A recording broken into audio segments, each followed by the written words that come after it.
Good morning student. आज हम लोग क्लास 10th के साइंस सब्जेक्ट में केमिस्ट्री में हम लोग जो दूसरा चैप्टर एसिड बेस और साल्ट जो हम लोग पढ़ रहे हैं उसमें कई महत्वपूर्ण बिंदुओं पर आज हम लोग परिचर्चा करेंगे। तो सबसे पहला पॉइंट यहाँ पर आपको देखने को जो मिल रहा है वह आपको है पीएच स्केल।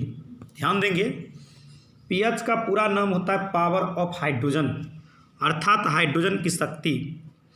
किसी विलयन के अम्लीयता और क्षारीयता को मापने वाले जो स्केल होते हैं वही आपको पीएच स्केल कहलाता है। और अम्ल का पीएच मान 7 से कम होते हैं, क्षार का पीएच मान जो होता है वह 7 से अधिक होते हैं। उदासीन जल का पीएच मान 7 होता है। सोरेनसन नाम का जो वैज्ञानिक था 1909 ईस्वी में पीएच को खोज करने का कार्य किया। लेकिन तो सवाल तो अब यहाँ पर जाता है कि आखिर पीएच का हमारे दैनिक जीवन में आखिर पीएच का क्या इम्पोर्टेंस है, क्या महत्व है। पीएच का उपयोग कई कार्य होते हैं। पीएच का उपयोग क्या था, मिट्टी की अम्लता और क्षारीयता को मापने में, जिससे यह पता चल जाता है कि मिट्टी में कितना अम्लता और क्षारीयता है और किस प्रकार के खाद इसमें डाला जाए, किस प्रकार की फसल को लगाया जाए जिससे उत्पादकता अधिक होगी। दूसरा, जब हम डॉक्टर के पास पहुँचते तो वह हमारा ब्लड जो होता है वह टेस्ट करता है, रक्त जो होते हैं वो हमारा टेस्ट करता है। तो उसके लिए पीएच का जो होता है वह मूल रूप से उपयोग किया जाता है। तो पीएच का उपयोग जो होते हैं वह रक्त के पीएच को ज्ञात करने में उपयोग किया जाता है। पीएच परिवर्तनों का उपयोग दांत पर प्रभाव डालता है पीएच, इसका नियंत्रण, इसका जांच करके किया जाता है। पाचन तंत्रों में अम्लता को नियंत्रण करने के लिए एवं थकावट के समय शरीर के लैक्टिक अम्लों को नियंत्रण करने के लिए इसका जो होता है वह उपयोग किया जाता है। तो ये थे पीएच का उपयोग। अब जो नेक्स्ट सवाल हैं वह आपको हैं लवण। जैसे कि चैप्टर का ही नाम है अम्ल भस्म लवण, तो अम्ल और भस्म के बारे में पीछे हम लोग जान चुके थे। अब लवण के बारे में जानेंगे कि लवण क्या है। लवण कहलाता है कि यहाँ पर आप जो देख रहे डिफिनेशन कहलाता है कि अम्ल एवं भस्मों की अभिक्रिया से जल के अतिरिक्त जिस पदार्थ का निर्माण कहलाता है वो आपको लवण है, सोडियम क्लोराइड लवण है। लवण जो होते हैं वह 3 प्रकार के होते हैं।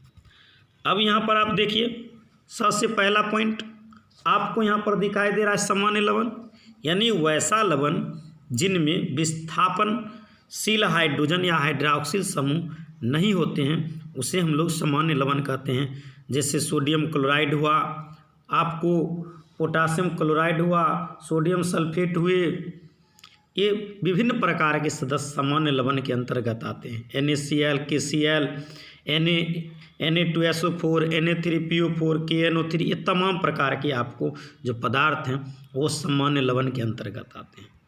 अब हम लोग नेक्स्ट बिंदु पर विचार करते हैं। अब नेक्स्ट क्या है, आपको अम्लीय लवण के बारे में जानकारी प्राप्त करना है कि अम्लीय जो लवण है वह आपको क्या है। यहाँ पर देखिए, वैसा लवण जो किसी भस्म द्वारा किसी अम्ल के अपूर्ण उदासीनीकरण के फलस्वरूप बनता है उसे हम लोग अम्लीय लवण कहते हैं। जैसे sodium bisulphate, sodium hydrogen sulphate, ये आपको अम्लीय लवण हुआ।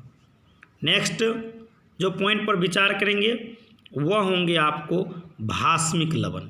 यहाँ जो पॉइंट आपको दिखाई दे रहा है भास्मिक लवण, यानी वैसे भस्म जिनके अणु में 1 से अधिक हाइड्रोक्सिल समूह होते हैं और अम्लों द्वारा आंशिक रूप से उदासीनीकरण होकर ये भास्मिक लवण प्रदान करते हैं, जिसके अंतर्गत आपको ये दोनों सदस्य आता है, लीड नाइट्रेट और बेरियम ऑक्सीहाइड्रोक्लोराइड।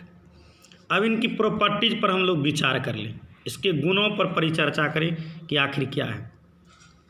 तो लवण में कई गुण हैं। पहला, परवल अम्ल और परवल भस्म से बने लवणों का जलीय विलयन जो होता है वह उदासीन होता है। यहाँ पर फर्स्ट पॉइंट पर आप ध्यान देंगे।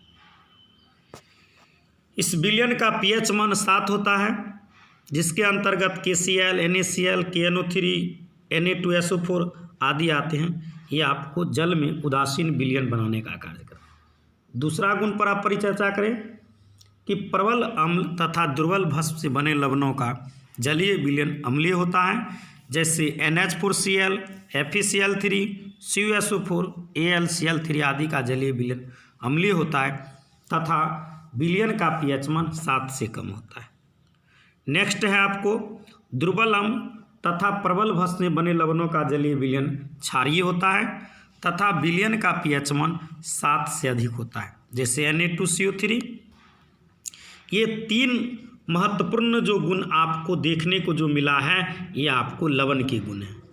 अब हम लोग नेक्स्ट बिंदु पर जो होंगे वह परिचर्चा करेंगे कि आखिर नेक्स्ट बिंदु के अंतर्गत जो होते हैं लवण के बाद वह आपको कौन सा सदस्य जो होते हैं वह आपको आ रहा है।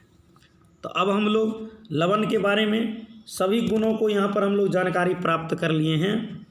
अब देखिए हम जो गुण की परिचर्चा यहाँ पर जो करेंगे वह होंगे आपको सोडियम क्लोराइड के बारे में। जैसा कि आपको स्क्रीन पर आपको बिल्कुल दिखाई दे रहा है सोडियम क्लोराइड। सोडियम क्लोराइड को आप ध्यान से गौर से देखें, सोडियम क्लोराइड क्या है। देखिए सोडियम क्लोराइड जिसको आप साधारण नमक कहते हैं उसका सूत्र होता है NaCl। जब सोडियम हाइड्रोक्साइड जिसका सूत्र NaOH आपको है कि नहीं, या हाइड्रोक्लोरिक अम्ल HCl के साथ अभिक्रिया करके सोडियम क्लोराइड जो होता है उसका निर्माण करता है। भारत में समुद्र के जल में आपको 95% जो है वह नमक जो होता है वह पाया जाता है। नमक कई रूपों में रहते हैं, जैसे रॉक साल्ट नमक हुआ जिसको सेंधा या काला नमक कहते हैं। तो काला सेंधा नमक को जमीन को खोद करके खाद्यान्नों से जो होता है वह उसको निकाला जाता है। इस नमक में अशुद्धि के रूप में लाल चिकनी मिट्टी के कण मिले रहते हैं, जिससे नमक का रंग जो होता है वह भूरा होता है। आजकल बाजार में जिस नमक का जो नमक को आ रहे हैं उपयोग करते हैं वो समुद्री नमक हैं, आयोडीन युक्त नमक उसको कहते हैं हम लोग, जो यहाँ पर आप देखने को मिल रहा है।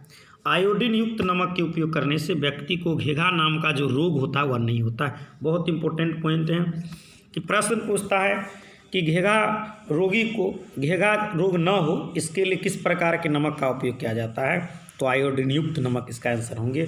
गलगंड या घेघा रोग उसको कहा जाता है, आयोडीन के कमी के कारण होता है। यानी आयोडीन युक्त बनाने के लिए नमक में KiO3 और Ki यानी पोटासियम आयोडाइड और पोटासियम आयोडो ट्राइऑक्साइड जो होते हैं वह मिला दिया जाता है। नमक का उपयोग जो होते हैं वह कई कार्य में होते हैं। विभिन्न प्रकार के जो भोज्य पदार्थ बनाते हैं उसमें अचार का परिरक्षण करते हैं, साबुन बनाते हैं, इस तमाम